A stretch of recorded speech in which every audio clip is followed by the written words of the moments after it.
గ్రీక్లోని రొమేనియాలో ఘోర రోడ్డు ప్రమాదం చోటు చేసుకుంది. ఈ ఘోర రోడ్డు ప్రమాదంలో దాదాపు 7 ఫుట్బాల్ అభిమానులు మృతి చెందినట్టు తెలుస్తుంది. ట్రాక్ను రాంగ్ రూట్లో ఓవర్ స్పీడ్తో వెళ్ళి కారు ఢీకొట్టింది. ఓవర్ స్పీడ్ దాటికి కారు చెల్లా చెదరైంది. కారులోని వాళ్ళంతా కూడా పిట్టల్లా ఎగిరిపడ్డారు. దానికి సంబంధించిన దృశ్యాలు వెనక వాహనంలోని డాష్ బోర్డు క్యామ్లో రికార్డ్ అయ్యాయి. దీంతో 7 ఈ యాక్సిడెంట్లో అక్కడక్కడే మృతి చెందారు. మరో 3కి తీవ్ర గాయాలయ్యాయి. ఈ ఘటనకు సంబంధించిన దృశ్యాలు ప్రస్తుతం వైరల్ అవుతున్నాయి. అత్యంత భయానకంగా ఈ ప్రమాద దృశ్యాలు మనకు కనబడతా ఉన్నాయి. ప్రమాదం వీడియో వెనకాల ఉన్నటువంటి వాహన డాష్ క్యామ్లో ఇదంతా కూడా రికార్డ్ అయింది. దానికి సంబంధించిన దృశ్యాలు చూడవచ్చు. సోషల్ మీడియాలో ప్రస్తుతం ఈ ప్రమాద దృశ్యాలు పెద్ద ఎత్తున వైరల్ అవుతున్నాయి. రొమేనియాలో చోటు చేసుకున్న ఈ భీభత్సమైన రోడ్డు ప్రమాదం అంతర్జాతీయ ఫుట్బాల్ అభిమానులను తీవ్ర దిగ్భ్రాంతికి గురి చేసిందని చెప్పాలి. గ్రీన్ ఫుట్బాల్ క్లబ్ ఫ్రాన్స్కు చెందిన ఫుట్బాల్ ఆటగాళ్ల మధ్య జరుగుతున్న మ్యాచ్ను వీక్షించేందుకు ఉత్సాహంగా బయలుదేరిన అభిమానుల ప్రయాణం అర్ధాంతరంగా విషాదమైందని చెప్పొచ్చు. ఆ రోడ్డు ప్రమాదానికి సంబంధించిన దృశ్యాలు, డిస్టర్బింగ్ కంటెంట్ ఇది. ఈ దృశ్యాలు మిమ్మల్ని కలిసివేయచ్చు. వ్యూవర్స్ అడ్వైస్ చెప్తున్నాం. డిస్టర్బింగ్ విజువల్స్ చూస్తున్నారు మీరు. గ్రీన్ నుంచి ఫ్రాన్స్ వైపు వెళ్తున్న ఈ అభిమానుల బృందం రొమేనియా భూభాగంలో ప్రయాణిస్తుండగా ఈ విపత్తు సంభవించింది. వీరు ప్రయాణిస్తున్న వ్యాన్ ఒక వాహనాన్ని ఓవర్టేక్ చేసే క్రమంలో నియంత్రణ కోల్పోయింది. ఎదురుగా వస్తున్న భారీ ట్రక్ను అత్యంత వేగంతో ఎదురెదురుగా ఢీకొట్టాయి. ఈ ఘటనలో 7 ఫుట్బాల్ అభిమానులు అక్కడికక్కడే ప్రాణాలు కోల్పోతే మరొక 3 పరిస్థితి విషమంగా ఉంది. ప్రమాదం జరిగిన వెంటనే స్థానిక అధికారులు, సహాయక బృందాలు ఘటనా స్థలానికి చేరుకున్నాయి. ఇక వ్యాన్లో ఇరుక్కుపోయిన క్షతగాత్రులను వెలికితీసి సమీపంలోని ఆసుపత్రికి తరలించారు. ఈ విషాద వార్త తెలియగానే ఇక అక్కడ ఫుట్బాల్ క్లబ్ యాజమాన్యం అలాగే క్రీడాకారులు తమ అభిమానుల మృతి పట్ల ప్రగాఢ సంతాపం వ్యక్తం చేశారు.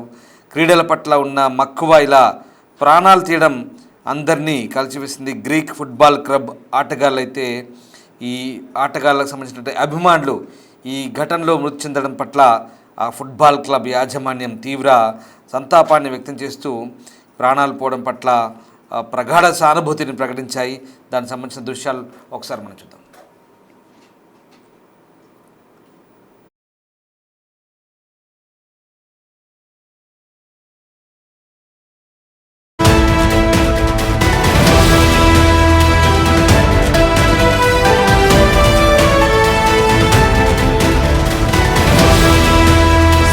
మీరు చూస్తున్న దృశ్యాలు కాస్త మిమ్మల్ని కలవరపాటుకు గురి చేయొచ్చు. ఇవి డిస్టర్బింగ్ విజువల్స్. గ్రీక్లోని రొమేనియా భూభాగంలో జరిగినటువంటి యాక్సిడెంట్ సంబంధించిన దృశ్యాలు ప్రస్తుతం మనం చూస్తూ ఉన్నాం. రొమేనియాలో గ్రీక్ సాకర్ అభిమానులు ఈ రోడ్డు ప్రమాదంలో మృత్యువాత పడ్డారు. ఒక వాహనాన్ని ఓవర్టేక్ చేస్తూ ఆ కారు ఎదురుగా వస్తున్నటువంటి ఓ భారీ ట్రక్కును ఢీకొట్టింది. ఇదిగో చూడండి ఈ దృశ్యాలు. వాహనం ఓవర్టేక్ చేసింది, సరిగ్గా ఎదురుగా ట్రక్కును ఢీకొట్టింది. మనకు సాధారణంగా యూరోపియన్ లేదా అమెరికా దేశాల్లో స్టీరింగ్ కుడివైపు ఉంటుంది. ఆ లెక్క ప్రకారం మనం ఒకసారి ఇవి గమనించాలి. కుడివైపు వెళ్ళాలి. వాస్తవానికి మన ఇండియాలో అయితే ఎడం వైపు ఉంటుంది, కానీ విదేశాల్లో, పాశ్చాత్య దేశాల్లో కుడివైపు ఉంటుంది. అదిగో ఓవర్టేక్ చేసి సరిగ్గా మళ్ళీ లెఫ్ట్కి మలిగారు. Wrong route. కారుదే చాలా తప్పుగా తెలుస్తుంది. ఎందుకంటే అవతల వైపు వస్తున్నటువంటి ఆ భారీ ట్రక్కును వీళ్ళే నేరుగా వెళ్ళి ఢీకొట్టారు. అది అతివేగము, నియంత్రణ కోల్పోవడము, ర్యాష్ డ్రైవింగ్ చాలా క్లియర్గా కనిపిస్తుంది. చూడండి, ఓవర్టేక్ చేసిన తర్వాత ఈ రైట్ సైడ్లో స్టీరింగ్ వైపు వెళ్ళాల్సింది వాళ్ళు ఎడమ వైపు వెళ్ళారు. దీంతో వాహనం పూర్తిగా ఢీకొట్టినట్టుగా మనకు కనబడుతోంది. ఎస్, ఆ దృశ్యాలు బట్టి మనకు చాలా క్లియర్గా అది నియంత్రణ కోల్పోయి ఆ వాహనము వాళ్ళ ట్రక్ను ఢీకొట్టడంతో ఈ ప్రమాదం. వెనకాల ఉన్నటువంటి మరొక వాహనం సంబంధించినటువంటి డాష్ క్యామ్లో ఇవంతా కూడా రికార్డ్ అయింది. ఎస్, మళ్ళీ చెప్తున్నాము, యూరోప్లో వాహనాలన్నీ కూడా ఎడం వైపు ఉంటాయి. సరే, ఇందాక నేను చెప్పిందాన్ని చిన్న సవరణ. ఎడం వైపు ఉంటాయి. ఎడం వైపు స్టీరింగ్ ఉంటుంది, కుడివైపు మామూలుగా ఉంటుంది. సో ఎడం వైపు ఓవర్టేక్ చేసిన క్రమంలో తిరిగి అదే వైపు ఆ డ్రైవర్ వెళ్తున్నాడు. చూడండి, అటువైపు వస్తున్నటువంటి ఆ ట్రక్ను ఢీకొట్టాడు. సో కుడివైపు వెళ్ళాల్సింది ఎడం వైపు తీసుకున్నాడు ఓవర్టేక్ చేసిన తర్వాత. దాంతో వాళ్ళంతల వాళ్ళుగా నేరుగా అతివేగంతో ఢీకొట్టడంతో అందులో ఉన్న వాళ్ళు ఒక్కసారి ఆ వాహనం చూడండి ఎలా నుజ్జైందో ఢీకొట్టగానే. చూడండి, తునకలైంది. ఇదిగో మనం అంటంగా తునకలైందని ఇదే అది. ఇట్లాంటి ప్రమాదాల గురించి వివరించినప్పుడు తునకలైంది అంటాం కదా. అక్కడ శిథిలాలు బట్టి మనకు అర్థమవుతుంది. పిట్టల్లా ఎగిరిపోయారు, 7 చనిపోయారు స్పాట్లోనే. చాలా దారుణమైన ఘటన. అది భారీ ట్రక్, అది ఎలా జరిగిందో చూడండి. ఆ భారీ ట్రక్ ఒక్కసారిగా దాన్ని ఢీకొట్టడంతో అదొక రకమైన విధ్వంసం అని చెప్పాలి. చూడండి ఎలా ముక్కలుగా ఆ వాహనం ఎలా చితికిపోయిందో. అందులో చిక్కుకున్న వాళ్ళని కూడా తీయడం చాలా కష్టమైంది. అంత వేగంగా, అంత భారీ వేగంతో వీళ్ళు వెళ్తున్నారు. సో ఇది పరిస్థితి. అక్కడ రొమేనియాలో గ్రీక్ అభిమానులు, ఫుట్బాల్ మ్యాచ్ చూసేందుకు వెళ్తున్న అభిమానులు ఎంతో ఉత్సాహంగా వెళ్తున్నారు. కానీ ఓవర్టేక్ చేసిన క్రమంలోనే ఈ ప్రమాదం జరిగింది. ఇది మంగళవారం జరిగింది. రొమేనియాలోని టిమిసోరా సమీపంలో మధ్యాహ్నం 1 గంట తర్వాత జరిగిన ఈ వాహన ప్రమాదంలో 7 చనిపోయారు, 3 గాయపడ్డారు. బాధితులు ఎక్కువ మంది 30 ఏళ్లలోపు యూతే వాళ్ళంతా కూడా. గురువారం ఇది గ్రీక్ సాకర్ క్లబ్ POAK అంటారు. అలాగే లియోన్ మధ్య జరిగిన యూరోపా లీగ్ మ్యాచ్ హాజరయ్యేందుకు గ్రీన్ నుంచి ఫ్రాన్స్కి వెళ్తున్నారు వీళ్ళు. గ్రీన్ నుంచి ఫ్రాన్స్కి వెళ్తున్న క్రమంలో మధ్యలో రొమేనియా దేశం ఉంటుంది. అవన్నీ చిన్న చిన్న దేశాల మధ్య ప్రయాణాలు చేస్తారా ఫుట్బాల్ మ్యాచ్లు చూడడానికని మీరు అనుకుంటారేమో బహుశా. కానీ అవన్నీ చిన్న చిన్న దేశాలు, బార్డర్లు పంచుకుంటాయి. మనలాగా బార్డర్లు దాటడానికి అంత కష్టమేం కాదు, అక్కడ అంత ఉద్రిక్తంగా ఏమి ఉండదు. కానీ ఇమిగ్రేషన్ పాస్పోర్ట్లు అన్నీ చూపిస్తారు, అదంతా సజావుగానే ఉంటాయి. కానీ రోజుల తరబడి, గంటల తరబడి ఏం పట్టదు. సింపుల్గా బార్డర్స్ క్రాస్ చేస్తూ వెళ్తుంటారు. అవన్నీ కూడా రోడ్డు మార్గాలే. ఇక్కడ గ్రీక్ నుంచి ఫ్రాన్స్ వెళ్తున్న క్రమంలో మధ్యలో రొమేనియా దేశం వస్తుంది. రొమేనియా వస్తుంది, మధ్యలో హంగేరీ కూడా వస్తుంది. చూడండి ఇన్ని దేశాలు దాటాలి. ఈ దేశాలు దాటుకుంటూ వెళ్తున్న క్రమంలో సరిగ్గా రొమేనియా భూభాగంలోకి ఎంటర్ అవ్వగానే అక్కడ ఈ గ్రీక్ సాకర్ క్లబ్ అభిమానులు ఎవరైతే ఉన్నారో వాళ్ళంతా కూడా ఇక్కడ యూరోపియన్ యూనియన్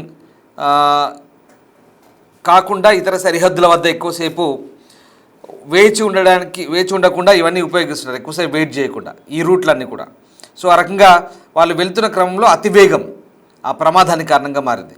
ఆ వీడియోలు చూడండి ఒకసారి. వ్యాను ట్యాంకర్ను ఓవర్టేక్ చేయడం, కుడివైపు సిగ్నల్ ఇవ్వడం, తిరగడం, మళ్ళీ ఎడం వైపు సిగ్నల్ ఇవ్వడం, ట్రక్కును ఢీకొట్టడం, ఇవన్నీ కూడా చూస్తున్నాయి. ఈ ప్రాంతాన్ని స్థానికంగా మృత్యు రహదారి అని కూడా అంటారు. ఎందుకంటే అక్కడ ఇరుకైన రహదారి, అది జస్ట్ 100 ఫీట్ రోడ్ లాగా కూడా లేదు, చాలా చిన్న రోడ్ అది చూడండి. కాకపోతే డబల్ రోడ్ అది, బట్ 100 ఫీట్ రోడ్ కూడా కాదు, అది చాలా చిన్న రోడ్, అది ఇరుకైన రోడ్ అది. సో అక్కడ ఎక్కువగా యాక్సిడెంట్లు జరుగుతాయని నానుడి. ఎందుకంటే ఆ ప్రాంతం అంతా కూడా ఇదిగో ఇలా అతివేగంతో వెళ్తుంటే 2 వైపులా భారీ వాహనాలు ఎప్పటికప్పుడు వస్తూనే ఉన్నాయి. కాస్త జాగ్రత్తగా వెళ్ళాల్సింది, కానీ వాళ్ళు చూసుకోకుండా అంతే వేగంతో దాన్ని వాహనాన్ని పోనించారు. దీంతో ప్రస్తుతం ఈ ప్రమాదం జరిగింది. దీని తర్వాత అసలు వీడియోని పరిశీలించిన తర్వాత ఏదైనా వీళ్ళకు అంటే ఈ యాక్సిడెంట్ చేయడానికి కారణాలు రకరకాలుగా, ఇప్పుడు మనమైతే జనరల్గా మనం విశ్లేషించేది మొదట మన భారత్లో కానీ ఇంకెక్కడ కానీ ఫస్ట్ రీజన్ మనం ఏం వెతుక్కుంటామంటే ఇక్కడ మన దేశంలో, ముఖ్యంగా మన భారతదేశంలో ఫస్ట్ జరిగినప్పుడు, యాక్సిడెంట్ జరిగినప్పుడు కామన్గా మనం వెతికే కారణాలు ఏంటి? బహుశా మీరు ఒక్కసారి ఆలోచించండి. మన దగ్గర ప్రమాదం జరిగితే ఫస్ట్ మనం ఊహించేది తాగున్నాడా, తాగి డ్రైవ్ చేస్తున్నాడా అనేది మనం మొదటగా ఆలోచిస్తాం. నిజమా కాదా ఇది?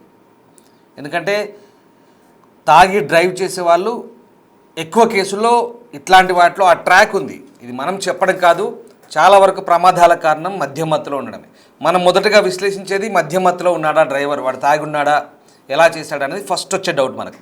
కానీ విదేశాల్లో అలా కాదు. ఫస్ట్ వాళ్ళకి ఏదైనా మెడికల్ రీజన్స్ ఉన్నాయని చూస్తారు. స్పృహ తప్పడము, ఇమీడియట్గా సొమ్మసిల్లి పడిపోవడము, హార్ట్ స్ట్రోక్ లేదా ఇతరత్ర కారణాలు, షుగర్, బీపీ హై రైజ్ అవ్వడము, దీంతో స్టీరింగ్ మీద నియంత్రణ కోల్పోతారు. ఫస్ట్ వాళ్ళు విశ్లేషించేది ఆ కారణం. తర్వాత ఏదైనా మెడికల్ రీజన్స్ ఉన్నాయా, ఇట్లాంటి కారణాలు అయితే వాళ్ళు సాధారణంగా విశ్లేషిస్తూ ఉంటారు. దాంతోపాటు ఇంకేదైనా పరధ్యానంలో ఉన్నారా, పరధ్యానంలో ఉండి డ్రైవింగ్ చేస్తున్నారా అనేది రెండో కారణంగా విశ్లేషిస్తారు. సో ఇది పరిస్థితి. ప్రస్తుతం ఆ వీడియో చూసిన తర్వాత అక్కడ రొమేనియా ఎక్స్పర్ట్స్ ఇదే కారణాలు విశ్లేషిస్తున్నారు. దాని తర్వాత మిగతా వస్తాయి, డ్రంక్ అండ్ డ్రైవ్ కానీ ఇలాంటివి వస్తాయి. అఫ్కోర్స్ అక్కడ ఓవర్ స్పీడ్, ర్యాష్ డ్రైవింగ్ అక్కడ కామనే, ఓవర్ స్పీడ్ అనేది కామనే అక్కడ రోడ్లపై. కానీ చాలా జాగ్రత్తగా నడుపుతుంటారు.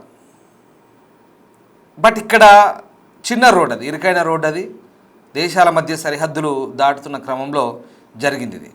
సో దీనికి గల కారణాలను అధికారులు విశ్లేషిస్తున్నారు. ఏదేమైనా 7 ఫుట్బాల్ అభిమానులు ఎవరైతే ఉన్నారో మృత్యువాత పడ్డారు. ఇది చాలా విషాదకర ఘటన. ఈ వీడియో వెనకాల వస్తున్నటువంటి ఆ వాహనం డాష్ కెమెరాలో రికార్డ్ అయింది కాబట్టి ఇప్పుడు ఇది వైరల్గా మారుతుంది.